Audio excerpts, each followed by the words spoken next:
My name is Kwabena Chencheni. Many thanks for joining us here on News Today. To our very first story, the ZAR and management of the Savannah Accelerated Development Authority says it is taking steps to write off a loan of 21.8 million Ghana cedis and a farm input supply program after beneficiaries failed to pay back the money. Now, these and many other infractions, including the payment without authorization and unapproved foreign trips, among others, the authorities of SADA are responding to before the Public Accounts Committee of Parliament. Parliamentary correspondent Elton Brobe joins us now on phone with details. So, Elton, how did they explain the decision to write off this loan? Well, first, this amount was given to some technical service operators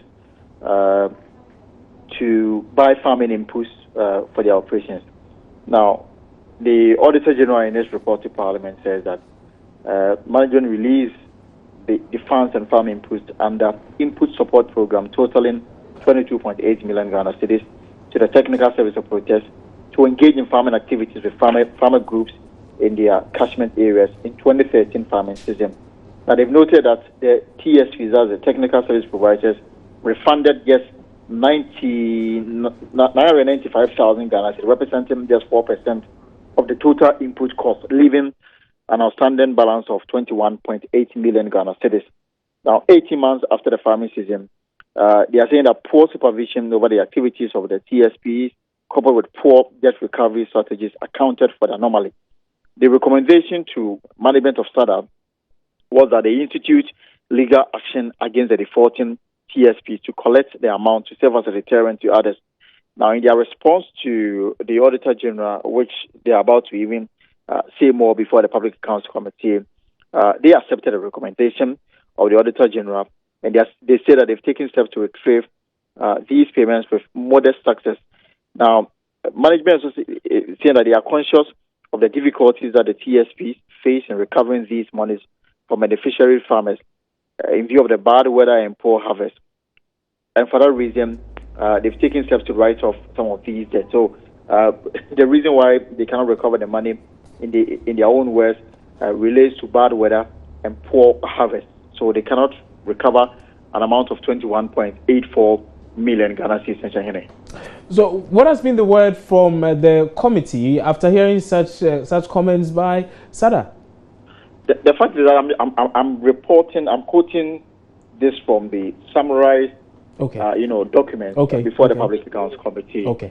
The hearing itself just started. Indeed, they suspended it for 10 minutes because the minister responsible for SADA, Akwesi Opon Fosu, was not around. Word is that he's on his way to Parliament.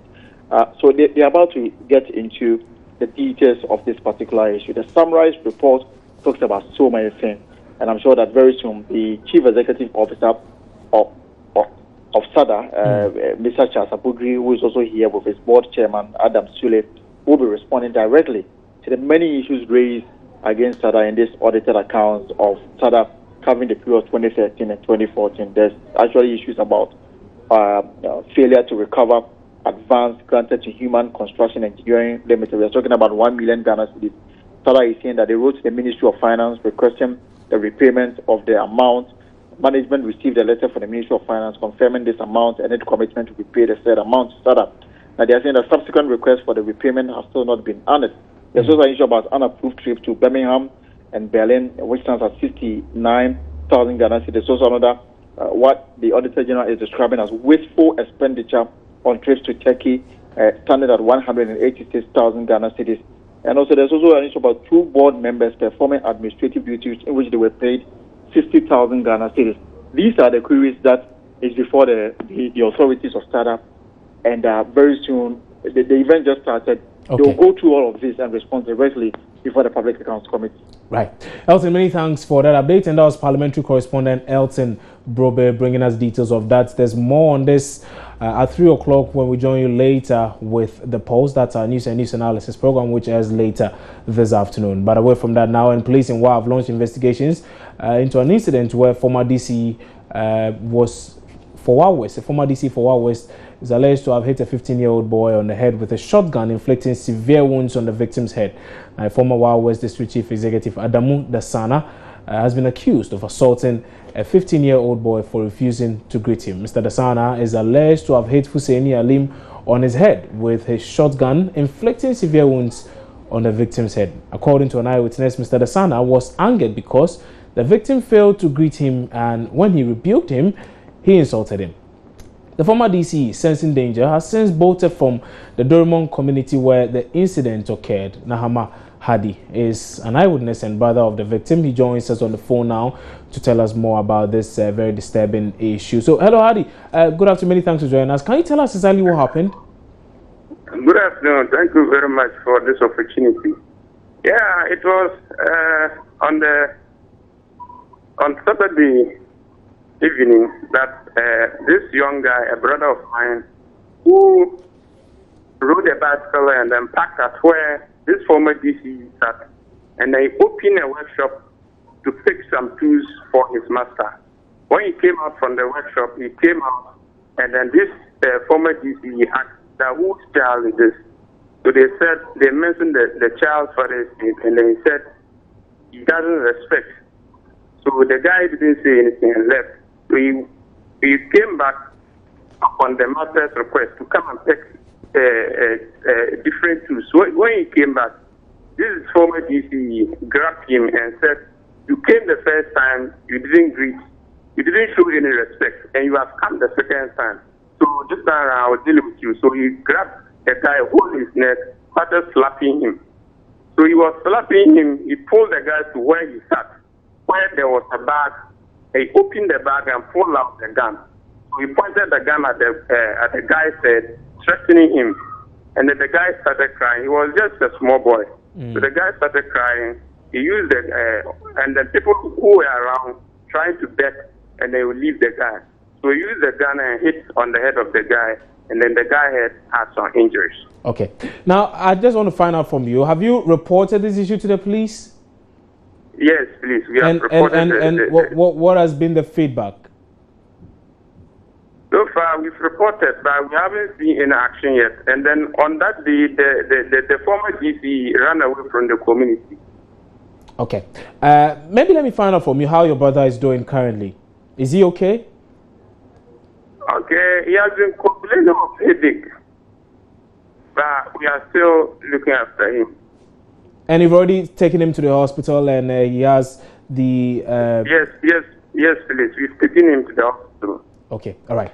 Many thanks for your time on News Today this afternoon. That was Nahama Hadi. He's an eyewitness and brother of the victim. And indeed, the former Wild West DCE has refused to comment on this issue. We spoke to him a while ago. He's refused to comment on this. We'll try as much as possible and bring you more on that in subsequent bulletins. But away from now, let's head to the Ashanti region, where work has resumed in earnest on the affordable housing project at Asokore Mampong in Kumasi after takeover by the Social Security and National Insurance Trust (SNIT). 20 out of the over 50 contractors engaged for the work have already moved to the site. Love FM's Kwesi Debra now reports.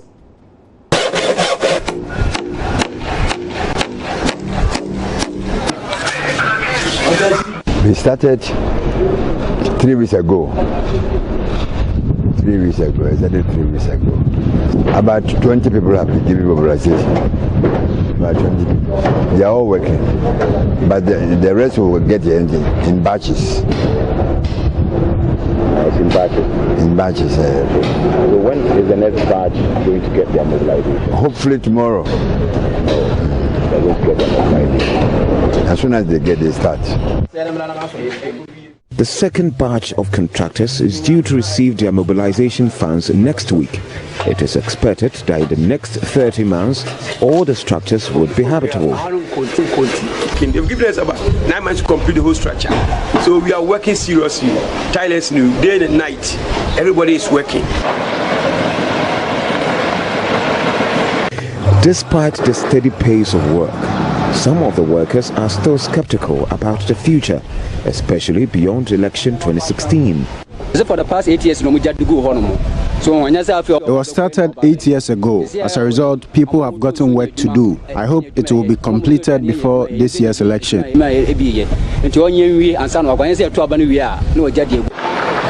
When I visited the site a month ago, squatters were still occupying the structures Despite earlier claims by officials, they've been ejected. Majority of them have now left, but without some of their belongings. Fortunately, some of them have been engaged on the project by the contractors. We will continue to monitor progress of work, and in about 13 months' time, many Ghanaians will have roofs over their heads, hopefully at affordable cost. That was a report filed by Kwesi Debra of sister station Love FM in Kumasi. But away from that now, and living far away from the land of your birth as a refugee could be tough. But for children, the experience could be even more difficult. Now, to mark World Refugee Day today, join Mrs. Justice Bedu traveled to the Christian refugee camp in the Western region to document the lives of young refugees hoping to make a career in football. Kick off, playing football, hoping this takes them to the dreamland. As diverse as this game itself is, so are these young people. These children live on the Christian refugee camp. Most of them are third and second generation refugees. Their parents and grandparents came to this camp 20 years ago when it was built, fleeing war and persecution in their home countries.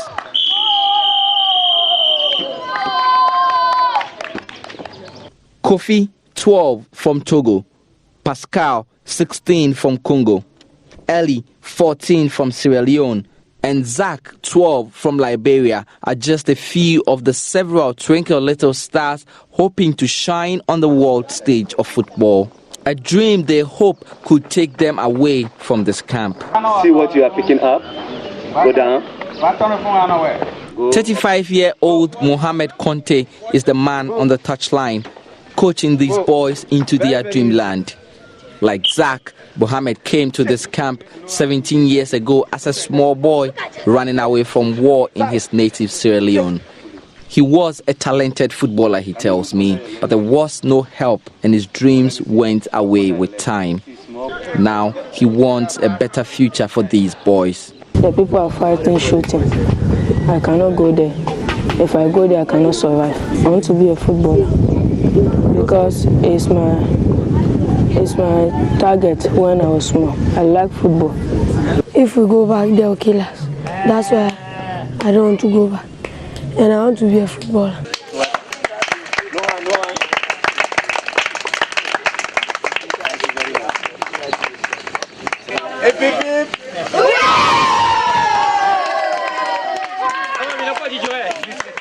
The Ghana Refugee Board runs a school with funding from the UN refugee body, the UNHCR, on the camp. With representation from more than 14 different countries, this is one of the most diverse refugee camps in the world. One class in this school could contain children from more than 10 different countries. But for the many children who are studying here, an education beyond the basic level isn't guaranteed. Financial support for refugee kids only go up to basic level. Many of them fall out of school after that, and with limited opportunities of work, many are stranded on this camp. I do know that there's a discussion going on with respect to secondary education. UNHCR are trying to work something out, but currently there's no assistance.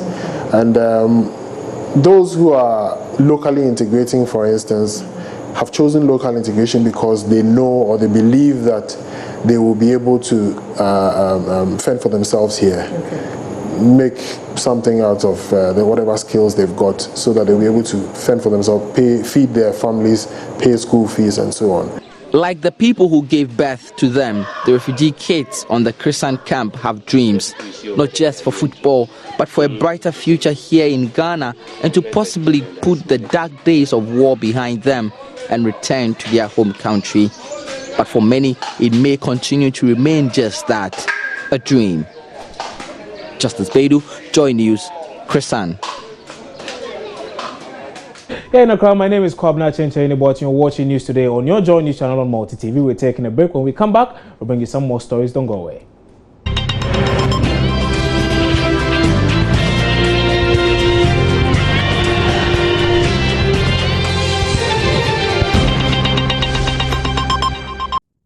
Many thanks for staying with us here on News Today. To some more stories now. And members of the Kumasi Metropolitan Assembly are demanding the resignation of the Assembly's Chief Executive, Kojo Bonsu. Let's go live now to the Ashanti region, where a news conference has been taking place. And joining me now on phone is Prince Apia, who's been monitoring events thus far. So, Prince, good afternoon. Many thanks for joining us. Now, what's the reason for this demand?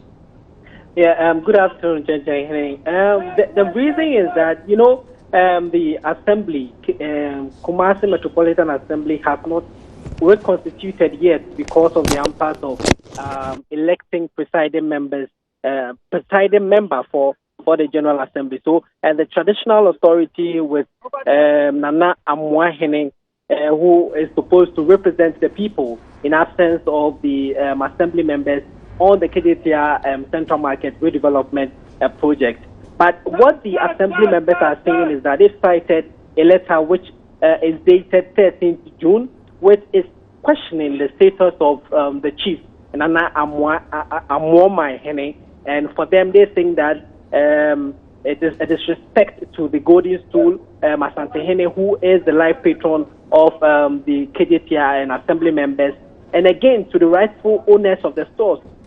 According to the members, they believe that it is a ploy by Kojo Bonsu to prevent transparency in the allocation of the KJTR stores in order to extort money from store owners, rightful owners of the stores, because according to them, the information reaching them indicate that after they proposed 1,500 Ghana cedis for store owners to pay to get allocated to stores at the new KJTR terminal, Kojo Bonsu and one person named Sami Jefi, who is the personal assistant of Kojo Bonsu, is extorting 25,000 Ghana cedis from each person who wants a store at the new KJTR terminal. So for them, this is too much for the people who traders at the KJTR terminal, and it's a disrespect to the authority of Kumasi. So for them, they've given Kojo Bonsu 1 week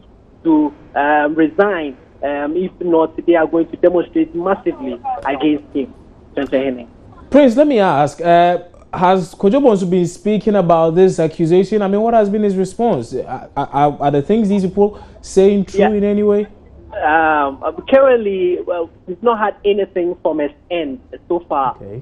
The press conference ended not so long ago. Okay. We are trying to get his outfit to respond to this particular allegations, and we'll know how to go about it. Okay, right. Prince Apia, many thanks for that update. And that was Prince Apia joining us also from sister station Love FM in Kumasi with some updates over there. But away from that now, and presiding bishop of the Methodist Church Ghana, Titus Awotwe-Pratt, has cautioned ministers of God to desist from practices which are contrary to scripture in order to ensure the retention of members of the church. Now, this is a situation the Methodist wants to seriously deal with.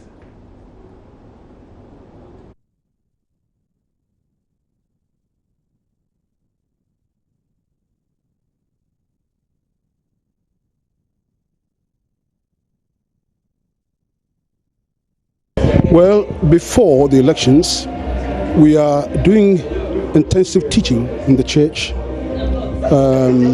reminding our membership of the patriotic duty. As good citizens of Ghana, they are to hope and pray for peace and stability. Every member in the church belongs to, either directly or indirectly, or a political party. Those who are actively involved and are party activists, we tell them, whenever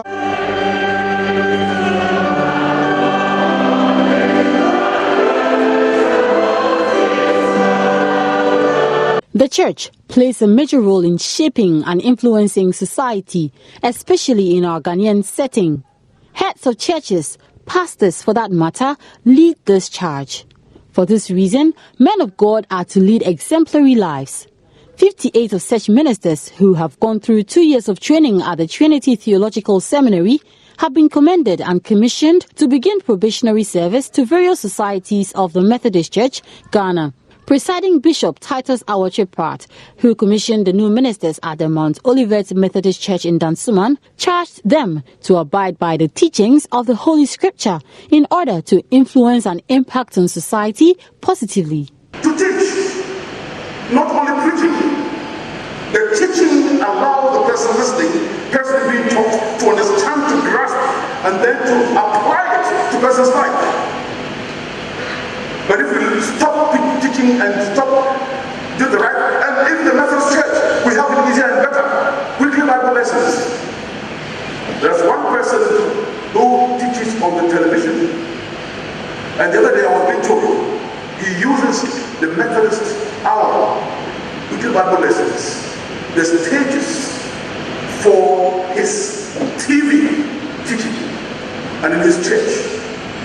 Then we have Methodist ministers. We will never even have time to visit NPRP programs. Never. Evangelism and fire. Methodist minister. Time is coming when some of us may not free the period we are supposed to finish, because we've not been working and working as a Methodist minister. Please be mindful of who you are, your calling. It's important in Methodist Church. Teach, equip the saints. Some of the new ministers spoke to Joy News. We are not just to go and preach the word, but also to let the word, the message that we preach must transform the world. And if we are not able to transform the world, it means that as a minister, new commission, I have failed. And so that is what actually I've been asked by Christ to do. The newly commissioned ministers will be posted to various parts of the country to begin serving their probation.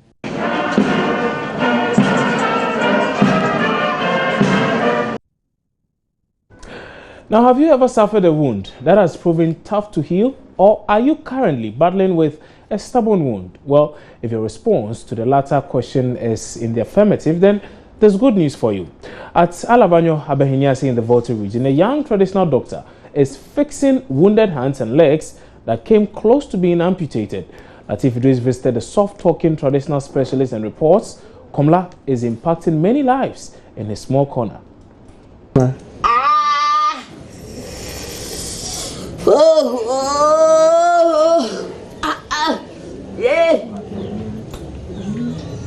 That is what he does best for clients who patronize his services.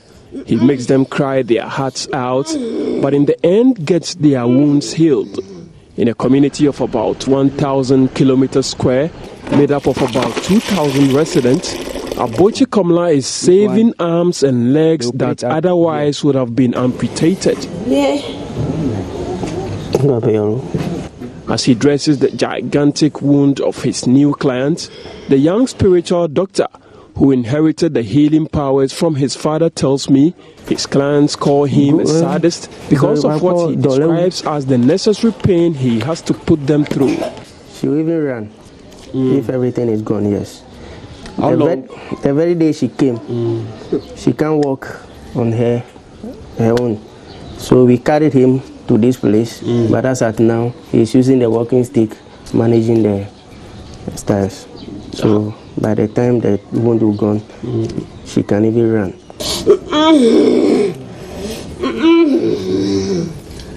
His client, Madam Pene, who yelled throughout the dressing session due to the agonizing pain she had to endure, tells me about the drastic improvements in her condition.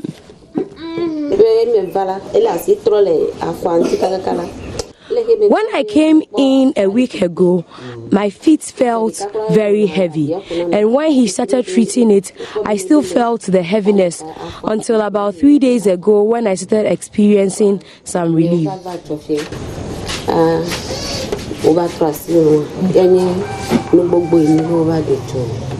In an era of evidence-based stories, I set out to look for some former clients of Komla Abochi, and I came across Mr. Forikweku.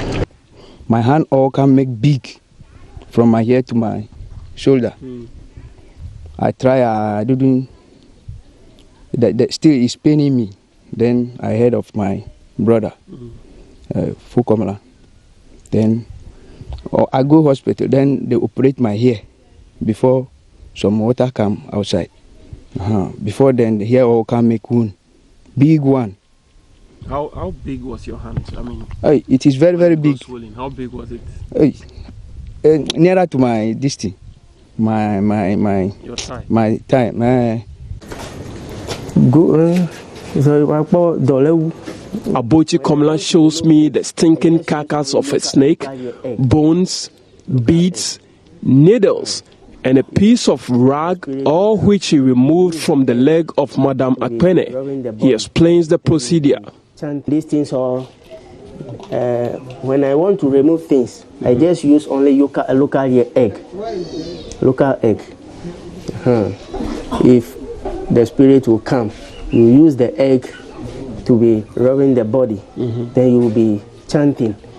If God bless, all these things will enter the egg. You break it before you see it. There you have it. If you are currently battling a stubborn wound, you may want to try Komla Abochi at Alavanyo in the Volta region. Latif Idris, Joy News, Alavanyo.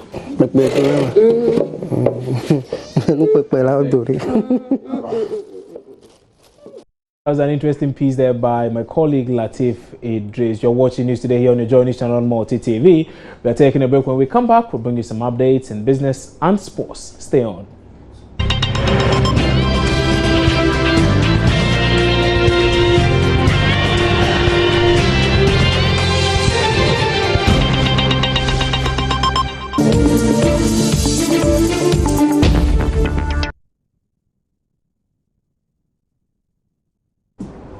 Now, time for some business. And how about renewing your driver's license at your office instead of the premises of the Driver and Vehicle Licenses Authority, DVLA? Well, this is expected to happen as from next month as the authority moves to reduce the inconvenience individuals go through to get their licenses renewed. It is part of the DVLA's plan to make its operations more business-friendly and boost its revenue. The authority is targeting more than 50,000 customers in the next 1 year. The service will be based on request and comes with premium charge. Noble Apia, the Chief Executive Officer of DVLA. We've gotten 2 vans with all the equipment in them. Then, for instance, if we take Parliament, there's no room for parliamentarians all the way to come. So once we agree that on Mondays we'll be there, so anyone who has this to renew their license will come. So it's like send the services to the people. So if, for instance, a business organization, let's just say Joy FM has about maybe 50 drivers who want to renew their licenses, if we make the appeal, you will come there. Something I want to really promote. We think that, first of all, it's an elevated services. You pay a little bit more, but the important that to be at your doorsteps and come to a service and provide there, and that will also ensure that it's genuine. We don't have to go. You don't have to go through any middle person to come around and get our services. We will come to you, and the process will be short and also to be a genuine process. For you, I spoke to a guy who said he spent over 1,000 cities, but I did the whole thing to about 200, less than 200 cities. We could go to series of people, and because we have made the switch, so if we went to them, it would make shorter, easier, and also cost effective. And in other stories, EcoBank is insisting its decision to suspend raising capital through right issue will not affect its operations. EcoBank Group last Friday withdrew a resolution at its extraordinary general meeting seeking shareholders' approval to raise some $700 million. George Afi was in Lomé, Togo for the meeting and has come through with this report. According to EcoBank Transnational Incorporated, the holding company for all the EcoBank subsidiaries across Africa and other markets, it decided to step down the resolution even before it formally started the extraordinary general meeting in Togo, Lomé. According to the group, it decided to do this because market conditions are not good for them to go ahead and raise the $700 million which was hoping to use to recapitalize its subsidiaries, especially the one in Nigeria, and carry out some other activity. However, the decision to suspend the capital raising led to speculations that the bank could suffer greatly because of this. But Group Chief Executive Ade Ayemi says this shouldn't be seen as a problem at all. There is no need for investors to worry. There is no cause for alarm. We're managing this business in a prudent manner. We will hold appropriate capital. We don't want to hold capital that is just sitting in the vault that is not deployed. Some institutional investors that Joy Business engaged at the meeting maintain that they would have voted against the proposal if it was tabled by the board, because of fears that it will lead to the dilution of their shares.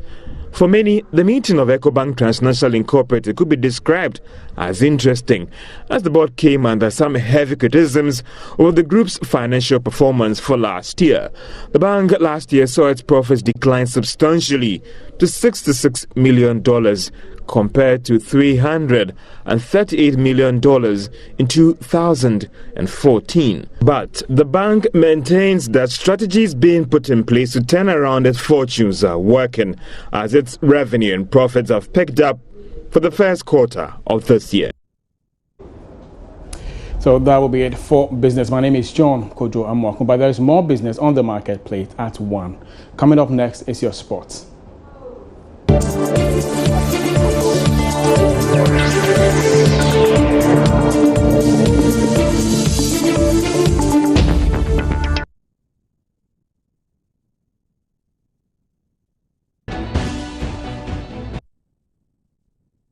Good afternoon, my name is Baba Tanda. Welcome to the sports segment on News Today. Let's get talking right here, right now. And former Youth and Sports Minister under the Rawlings administration, Honorable Enoch Tay-Mensah, has waded into the controversy of the seemingly uneasy calm between the Ghana Football Association and the Sports Ministry. Now, according to the current Member of Parliament for Ningo Prampram, there cannot be two captains in one ship, for which reason the GFA must bend backwards to cooperate with the Sports Ministry.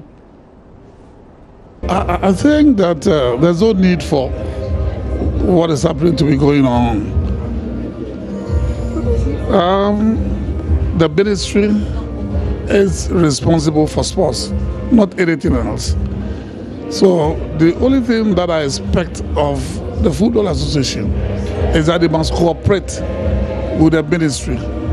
Because at the end of the day, it is Sports Ministry, not Ministry of Agriculture. And these things used to happen, and we resolved it in my time. The issues that are raised by the Sports Minister are germane. They are real issues which need to be looked into. They need to sit around the table. They must understand what he's talking about. We passed through it initially. I mean, the storm settled. So what I think the FA should do is to respect the role of the ministry and the minister. You know, because you cannot have two, captains in a ship. The Football Association is not an independent, body per se. You see, they are autonomous. To what extent? What is the extent of the autonomy? I mean, in almost all ministries, there are various organs under the ministries. You take energy, for instance.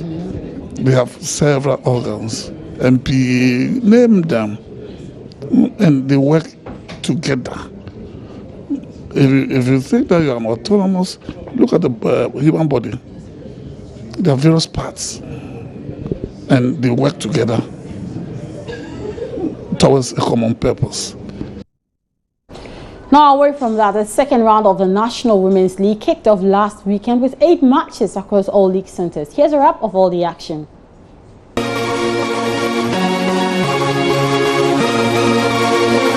"22 goals were recorded in Week 8 of the National Women's League. Subayo Ladies were the biggest losers of the weekend, recording a 4-0 defeat at home to Fabulous Ladies. Real Upper Ladies were the second heaviest losers after being beaten 3-0 away by Northern Ladies. Ampim Dakwa handed Prisons Ladies a 2-0 defeat. The same was the result between Ashtown Ladies and Lepo Ladies, with the Kumasi-based side emerging winners. Immigration Ladies were beaten 2-1 at home by Soccer Intellectuals. Bafana Ladies were 1-0 winners over Halifax. Lady Strikers beat Samaria Ladies by 3-2. Police Ladies and Hazakis Ladies recorded the only draw of the weekend, leaving the score at 1-1 after 90 minutes. Soccer Intellectuals have taken over top spot in the southern sector with 16 points, pushing Hazakis Ladies down to second. Halifax Ladies are last in the southern sector. Top of the northern sector table are Northern Ladies. The opposite end of the table are Subayo Golden Ladies with no point.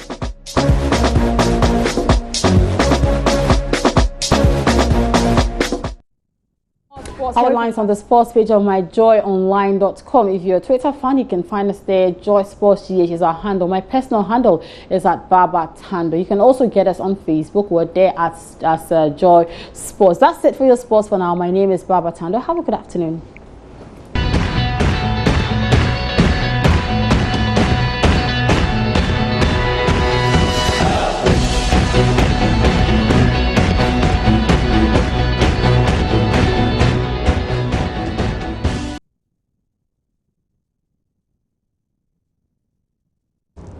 Good afternoon. Let's talk some entertainment here on Joy News today. Now, the Emmy Awards, an initiative of the exclusive Men magazine, was organized by Carbon Navy and hosted by Na Ashoko and Nathaniel Atta over the weekend at the State Banquet Hall, with performances from singer Yaya and more. The award seeks to honor men across Africa who are making an impact in the society.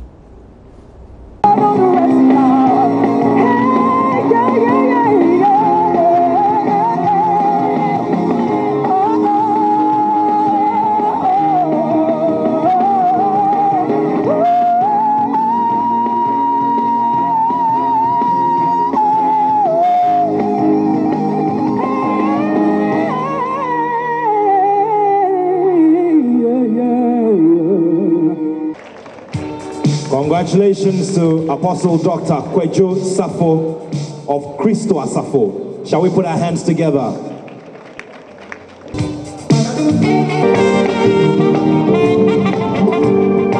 My boss, say thank you very much. Midday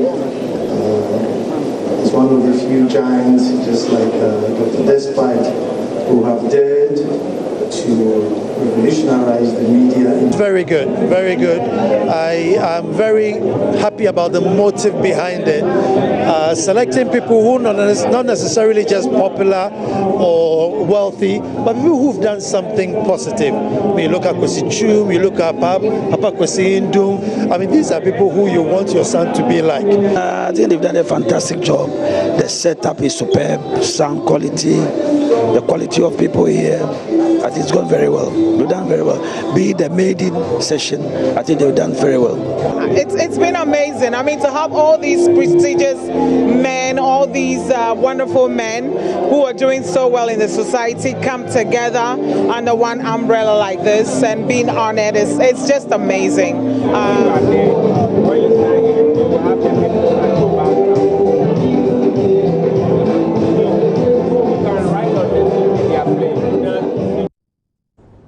Now, versatile high-life musician Kwabena on Saturday proved to Ghanaians that not only could he sing, he is also equally gifted in the kitchen.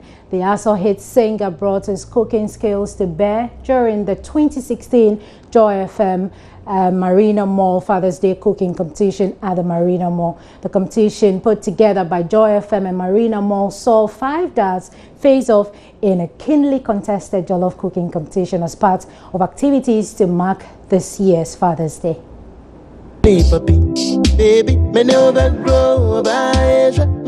Apart from Kwabena, Hip Live artists Kontehene, Gideon Kofi Entry, Senyo and Osei Robert all brought their cooking skills to bear on the day. They all had at their disposal a kitchen setup including a stove and all the ingredients needed to cook Ghanaian jollof, the best jollof in the world. After more than 2 hours of cooking, the judges settled on Kwabena, the winner based on several factors including taste and presentation. An elated Kwabena, who said he was confident of winning the competition from the word go, thanked his mother for giving him cooking skills at a tender age. Kontehene came in third, while Senyo, Gideon and Robert took the second, fourth and all the fathers of this land, they've done so much for us. They are the reason why most of us have achieved what we have achieved. Happy Father's Day to my dad. May he so rest in peace. But I know what my dad has done for me. I'll never forget that. We want to thank you. We want to thank you because for the next generation, we're only going to be able to step into a place because of what you have done, because of what seeds you've sown in our lives. So we want to thank all fathers this Father's Day, and even if you've not been honored here, in your own home, in your own castle, I know, I believe it. And being a father myself, the things that you do, some sacrifices that you make for your family, that I'm sure they appreciate. So happy Father's Day, and thank you for being fathers. All the fathers, all potential fathers, you have something to look up to. Yes, I wish every father watching me, every man watching me today, a very, very, beautiful, fabulous Father's Day. Let us keep being good men, good leaders. A man is supposed to be a leader, a protector, a provider. Let us be, what a man is supposed to be. Let us live our purpose as men. And that is what we stand for as Emmy Awards. And I'm thanking Apostle Safo for sponsoring 200 of us. Some of us did law.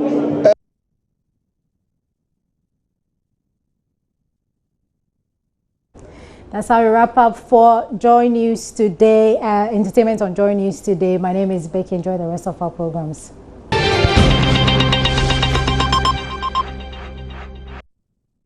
And that's how we wrap up on News Today this afternoon on your Joy News channel on Multi TV. My name is Kwabna Chenche Heneboating. There's more news when you visit www.myjoyonline.com.